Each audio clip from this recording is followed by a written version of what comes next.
이 새벽에 주님 앞에 나온 여러분 모두에게 하나님의 축복이 함께하기를 주님의 이름으로 축원합니다. 오늘 시편 99편의 말씀에 반복되는 단어가 하나 있는데요. 그게 뭐냐면 거룩이라고 하는 단어입니다. 3절에 보면 그는 거룩하시도다. 5절에도 그는 거룩하시도다. 9절에서 여호와 우리 하나님은 거룩하심이로다. 이 거룩하다라는 말을 쓰고 있고, 이 거룩하신 하나님께 우리는 찬송과 영광을 올려드려야 됩니다. 자, 그렇다면 거룩이라고 하는 말이 여러분들에게 주는 이미지는 어떤 겁니까? 거룩이라는 말을 생각하면 무엇이 떠오르죠? 우선 여러 가지 생각해 볼 수 있는데, 그 중에 한 가지는 뭐냐면 두려움. 그렇죠. 두려움, 경외. 예를 들면 시내산에 하나님께서 강림하셨을 때 시내산에 빽빽한 구름과 천둥과 번개가 치는 그런 상황들, 그때 이 산 밑에 있었던 백성들은 두려움에 떱니다. 그러면서 하나님께서 경계를 지어요.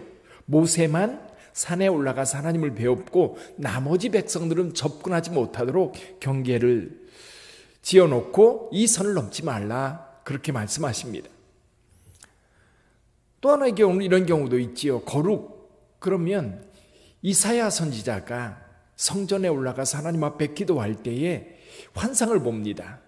높이 들린 보좌에 하나님께서 앉아 계신데 스랍 천사들이 6날개로, 2날개는 얼굴 가리고 2날개는 발을 가리고 2날개로 날면서 창화합니다. 노래하지요. 거룩하다, 거룩하다, 거룩하다. 이렇게 하나님을 찬송하는 내용이 이 이사야서 6장에 나와 있지요. 또 한 가지 거룩하다라고 하는 이미지를 생각해 보면 성전을 생각할 수 있습니다. 성전. 특히 출애굽기에 보면 성막이 만들어지는데, 이 성막, 문을 열고 성막에 들어가면 뜰에 번제단이 있고 물두멍이 있고, 그리고 성소로 들어갑니다. 성소의 문을, 휘장을 열고 안에 들어가면 이 성소 안에 오른쪽 편에 떡상이 있고 왼쪽 편에 등잔대가 있고 맞은편에 향단이 있어서 향이 늘 피어오릅니다. 한쪽에 떡상에는 김이 모락모락 나는 떡이 있고 한쪽에는 등잔불이 켜져 있어요. 그리고 이 향단 바로 뒤쪽에 이 지성소가 있는데, 지성소에는 법궤가 있지요. 이 법궤가 있는데 법궤 뚜껑에 구룹천사가 금으로 쳐서 만들어져 있는 구룹천사가 있는데, 요 사이를 이 시은소라고 말합니다. 여기 1절에 보면 여호와께서 그룹 사이에 좌정하셨다라는 것을 시각적으로 표현하면요, 이 법궤 위에 그룹 천사가 날개를 이렇게 맞대고 있는데 그 사이에 시은소, 하나님의 영광이 거기에 머물러 계시지요.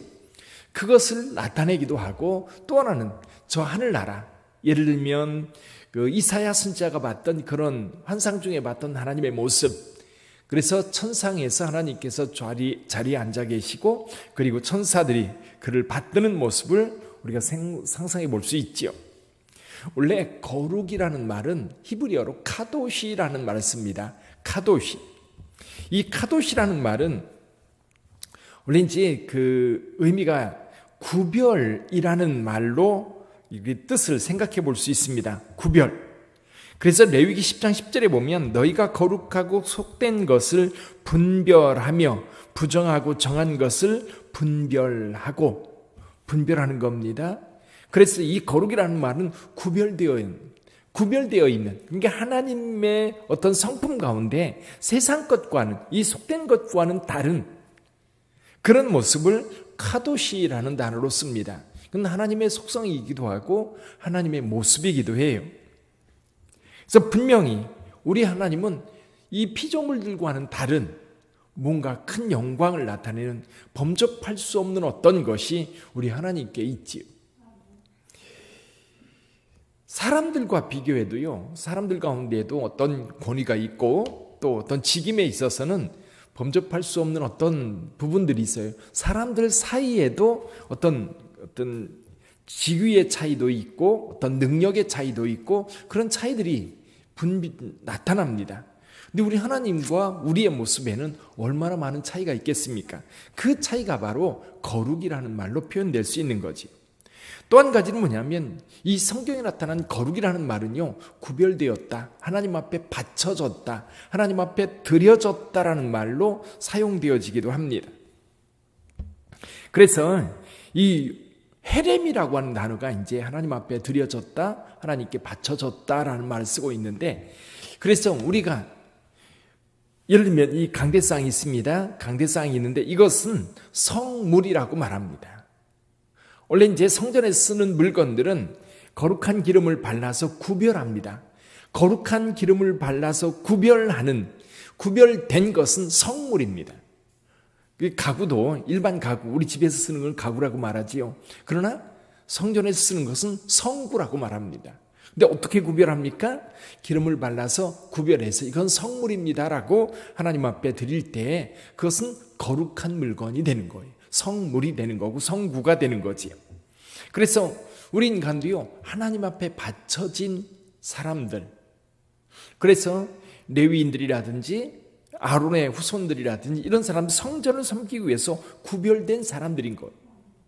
그리고 왕도 하나님께서 기름 부어 구별했고, 또 제사장도 구별했고, 선지자도 하나님께서 기름 부어 구별해서 하나님이 쓰시는 사람들인 거지. 그래서 6월절 기적이 있을 때에 하나님께서 처음 난 것은 다 내 것이다 이렇게 말씀하셔요. 그러면서 이 동물들, 가축들이 처음 난 것들은 하나님 앞에 제물로 드려야 됩니다. 그럼 사람들은요, 제물로 드릴 수 없잖아요. 그래서 속전을 하나님 앞에 드림으로 하나님 앞에 성별하는 겁니다. 또 한 가지 거룩이라는 의미는 세상 것과 첫 번째 이 구별되었다라는 말을 쓰고 있는데, 거기는 하나님의 성품이라고 하는 측면에서 구별되었다라고 한다면, 또 한 측면은 뭐냐면 세상에 세속적이고 부정하고 더러운 것들과 구별되는 거룩.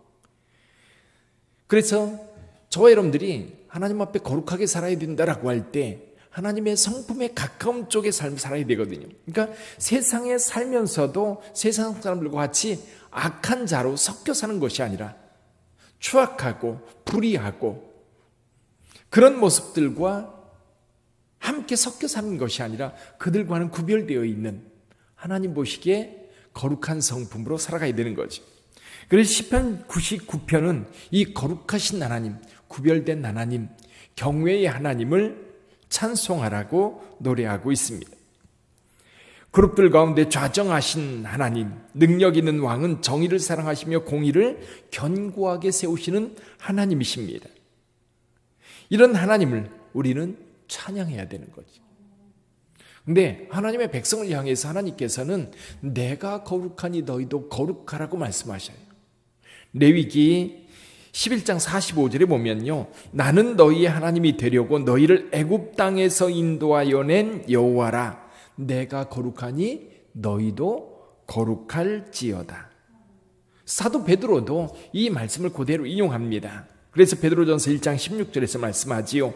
기록되었으되 내가 거룩하니 너희도 거룩할지어다 하였느니라. 할렐루야. 우리 하나님의 성품이 거룩하다고 한다면요, 그분을 찬양하면서 동시에 우리의 삶도 거룩해야 돼. 그럼 거룩하다라고 하는 그것은 우리 삶 속에 어떻게 실현해 갈 수 있을까요? 그건 뭐냐면 우리가 하나님의 백성이기 때문에 하나님의 성품, 하나님의 모습을 따라가야 돼. 세상은 어때요? 사단의 권세가 지배하는 곳이고, 그리고 악이, 그리고 부정함이, 더러움이, 음란함이, 추악함이 거기에 그대로 있는데 그 속에서 그들과 뒤섞여서 살아가는 게 아닙니다. 예를 들면 어렸을 때 돼지를 키웠습니다. 돼지. 그럼 돼지는요, 아무데나 똥 싸고 아무데나 그냥 그런 구분을 하지 않아요. 그 더러운 모습에 거기 이렇게 다른 동물들은요, 변을 보는 곳을 따로 둡니다. 그래서 변 보는 곳이 따로 있어요. 근데 돼지는 그렇지 않아요. 결국 그 돼지우리라고 하는 그 개념은 너무나 더럽고 추악한데, 여러분 그 속이 그냥 뒹구는 게 아니라 거기서 빠져나와야 돼요. 이게 회개입니다. 회개. 돌이킴, 거기서 빠져나와서 하나님의 백성으로 살아가야 되는 거지. 그러니까 출애굽한 이스라엘 백성들 같은 경우는 애굽에 노예되었던 그곳 폭력이 난무하고 부정함이 난무하고, 그런데 그 속에서 노예 생활로 살아가는 그것은 우리의 삶이 인간의 삶이라고 볼 수가 없어요. 거기서 빠져나와야 돼요. 하나님의 은혜는 거기서 우리를 빼내는 거예요. 나왔으면, 이제 거기서 빠져나왔으면 우리의 삶이 이제 거룩한 삶, 즉 하나님의 말씀을 통해서 우리의 삶이 이끌려져야 하는 거지. 우리 빛된 교회 성도 여러분들은 거룩한 삶을 사시기를 주님의 이름으로 축원합니다. 여러분, 이제 코로나 때문에 예배도 어렵고 작은 모임들이 어렵고 계속해서 매스컴이나 또 정부에서는, 관공서에서는 교회를 타겟으로 삼으려고 많이 수고를 하는 것 같아요. 그리고 이 교회와 관련된 어떤 코로나 관련된 사태가 그냥 언론에 부풀려서 거기에 이제 뭔가 이미지를 굉장히 이렇게 추락시키는 그런 모습들을 보게 되는데, 교회는, 여러분, 대부분의 교회들은 이 방역수칙을 지키고 철저하게 지켜가기 때문에 그 많은 사람들이 모임에도 불구하고 일부 작은 교회들 또는 이 방역수칙을 지키지 않는 몇몇 그룹들 속에서 이게 이제 발생하고 있는데, 그것이 모든 교회인 것처럼 그렇게 지금 매스컴에서 계속 말하고 있습니다. 사랑하는 성도 여러분, 그럼에도 불구하고요, 우리가 세상 속에서 어떤 모습으로 서야 될 것인가? 라고 묻는다면 우리는 거룩한 자로 서야 되는 거예요. 그래서 오늘도 우리 빛된 교회 성도 여러분들은 거룩한 삶을 사는 성도들이 되시기를 바랍니다. 그래서 여러분들의 마음도 그리고 여러분들의 삶도 거룩해야 돼요. 깨끗해야 돼요. 하나님의 성품을 닮은 자로 오늘 하루를 살아가는 저와 여러분들이 되기를 주님의 이름으로 축원합니다. 사모님이 어제 대상포진 때문에 병원에 입원해 있어요. 그렇게 큰 것은 아닌데 초기에 치료받기 위해서 입원해 있는데 여러분 기도해 주시기를 바랍니다. 기도하겠습니다.